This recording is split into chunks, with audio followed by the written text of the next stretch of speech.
Good morning, everyone. Welcome back to the TGPSC Group 100 Days Preparation Plan. So, day 22 to-do list, Telangana History, Shatavahanas, continuation. నేను చదివారు కదా దాని continuation రోజు finish చేయాలి. Indian geography, NCERT class 11th, minerals and rocks, geomorphic processes. Okay, answer writing daily 2 questions. Subject వచ్చేసి Telangana movement. The first question, discuss the formation of Andhra Pradesh in 1956. What were the major provisions of the States Reorganization Act and how did it impact the Telangana region?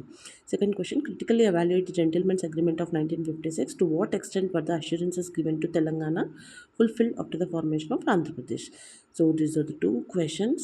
So అందరూ రాయండి. ఇంకెవరైతే start చేయని వాళ్ళు ఉన్నా కూడా start చేయండి. Okay, so practice and revision is most important అనమాట. మనం ఎంత చదివినా గుర్తున్నట్టే అనిపిస్తుంది. అప్పటి వరకు మనం ప్రాక్టీస్ చేసేటప్పుడే మనం చేస్తున్న మిస్టేక్స్ అనేవి తెలుస్తుంది. ఓకే, మనం అవి ఎగ్జామ్లో వెళ్ళి మళ్ళీ చేయం. సో ప్రాక్టీస్ రివిజన్ అనేది చాలా ఇంపార్టెంట్. All the best.